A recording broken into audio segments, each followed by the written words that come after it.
70 miles an hour, no seatbelt, no roll cage, and the steering column, a solid steel rod, pointed straight at your chest. That was a Tuesday in 1960s America. We built some of the wildest, fastest, most terrifying machines ever put on public roads. And then, sometimes decades later, someone finally looked at the crash data and said, "Wait, we let people drive that?" If you make it through this list without your jaw dropping at least once, I owe you a car. Hit subscribe and let's see if I have to pay up. Number 10. The Chevrolet Corvair. A rear-mounted, air-cooled flat six in an American sedan. Ralph Nader wrote an entire book about this car. Unsafe at any speed. 1965. It turned a consumer lawyer into a household name and nearly killed the Corvair overnight. The first-generation Corvair used a swing-axle rear suspension. Same concept as the old Volkswagen Beetle. The problem was weight. The Corvair was heavier. Faster. Lift off the throttle mid-corner and the rear end would tuck under and swap ends. No warning, just physics. GM knew. Internal engineers proposed a front stabilizer bar. Cost of about $15 per car. Management said no. Too expensive across the production run. $15. By the time the second generation arrived with proper independent suspension, a car even Nader admitted handled well, trust was gone. Production ended in 1969. Number 9. The Ford Pinto. Ford rushed this to market in 1971. Lee Iacocca wanted it under 2,000 pounds and under $2,000. Those targets drove every decision, including where to put the fuel tank. They mounted it behind the rear axle.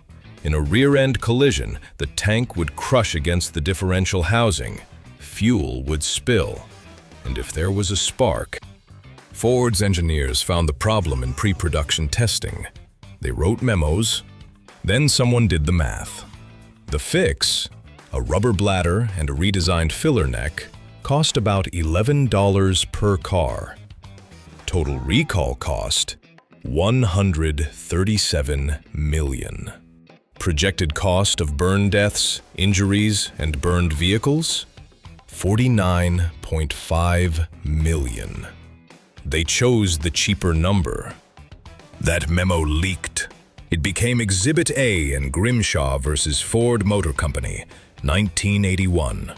The jury awarded $125 million in punitive damages. By 1978, Ford had recalled 1.5 million Pintos, but for 7 years, they knew and sold them anyway. $11. Remember that number. Now, if you think corporate math was cold, wait until number 8. Number 8. The Pontiac Fiero. Mid-engine, 2 seats, affordable. In 1984, GM actually built a mid-engine sports car for regular people. It was a dream, until it caught fire. The early models had a connecting rod problem in the 2.5-liter Iron Duke 4-cylinder.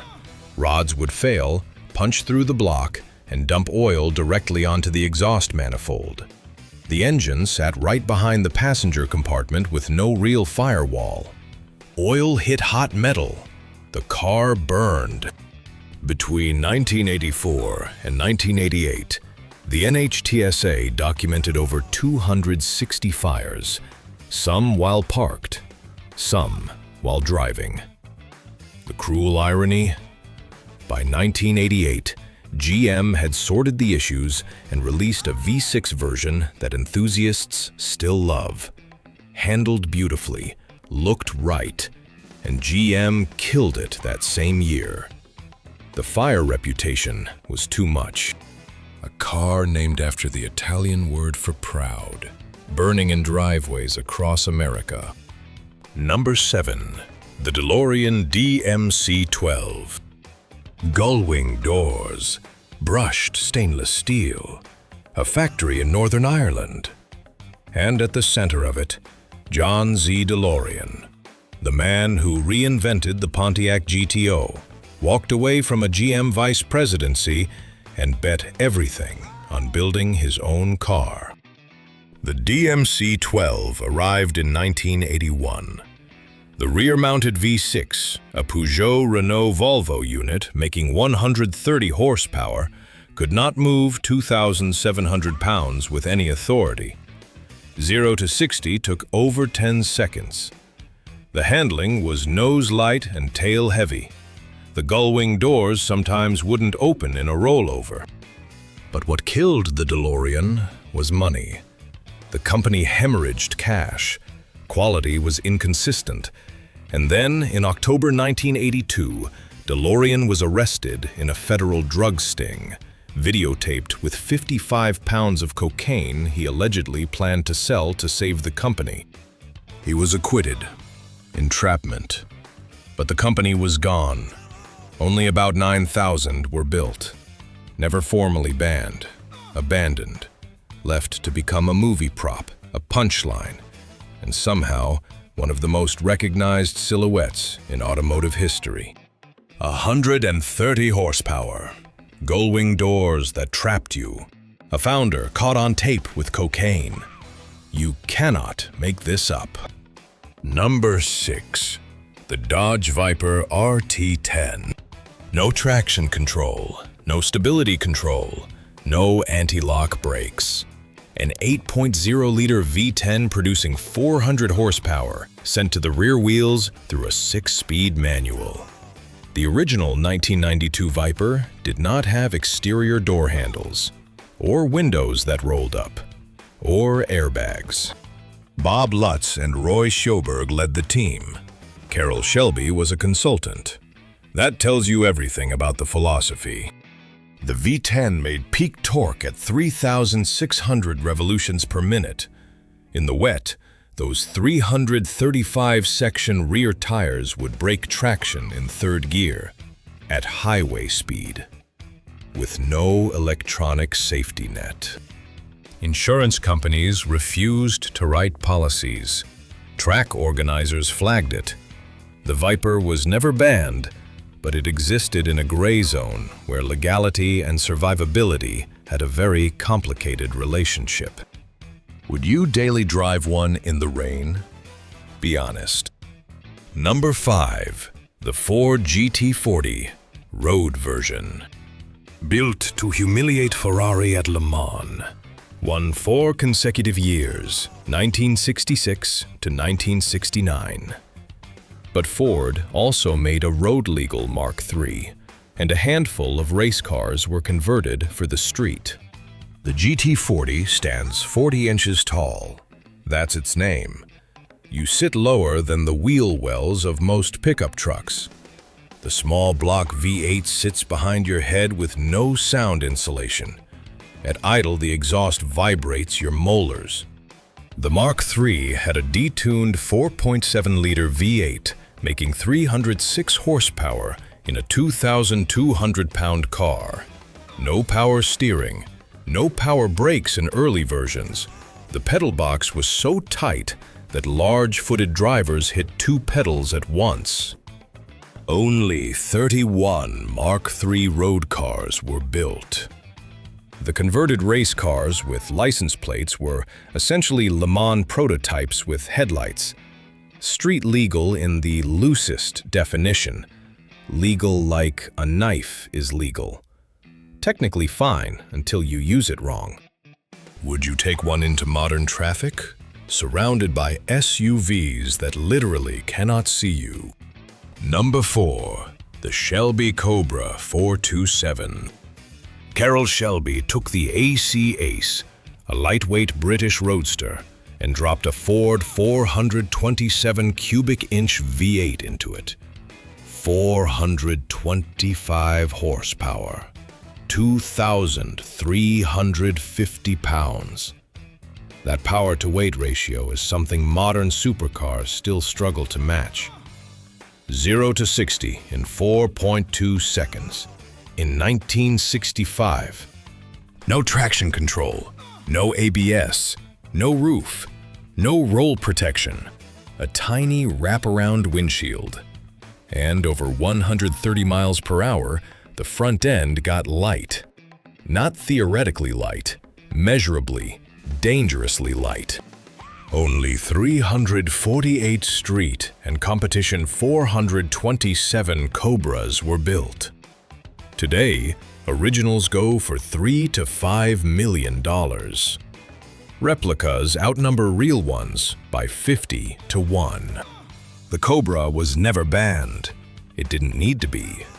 The car demanded more skill and courage than most people had. Natural selection handled the rest. Number 3.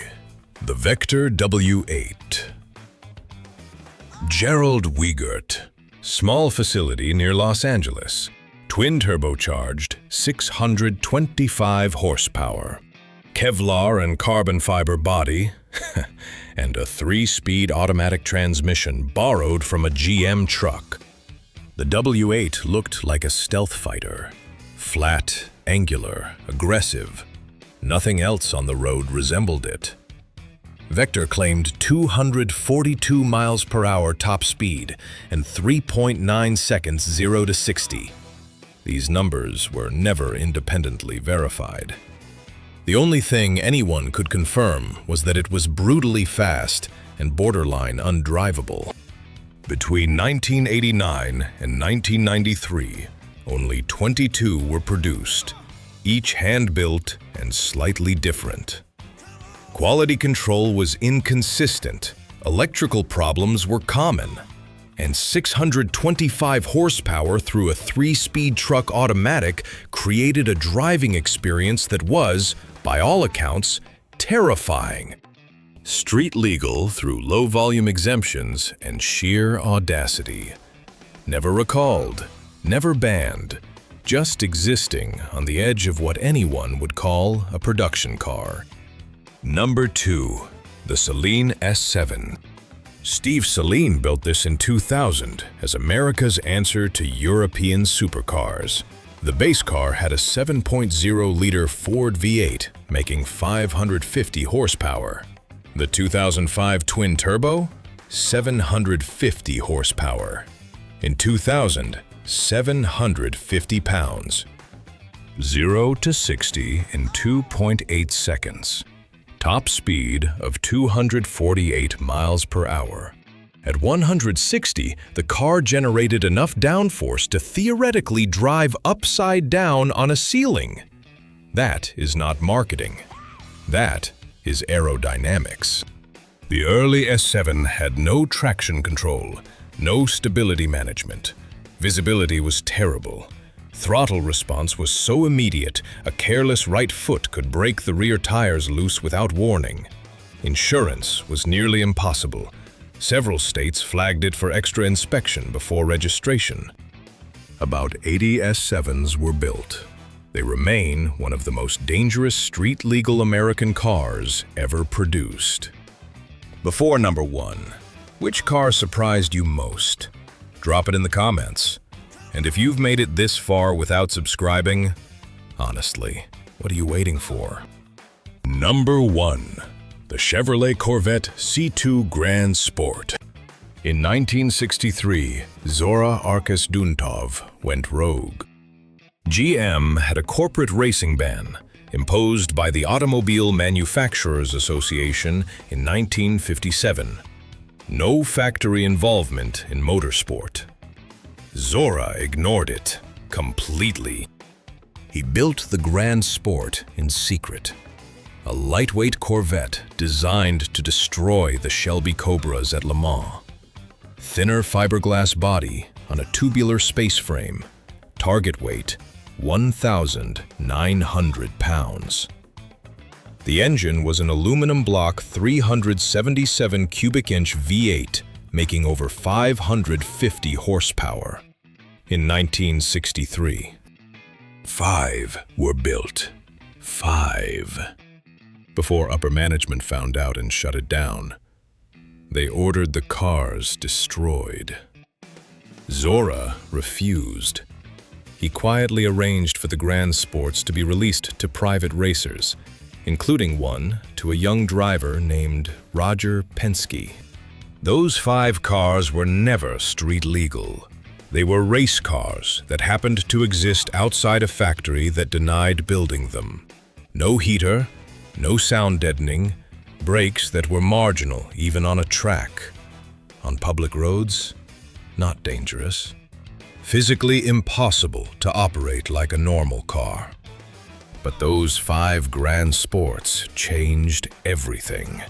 They proved the Corvette could compete with anything in the world.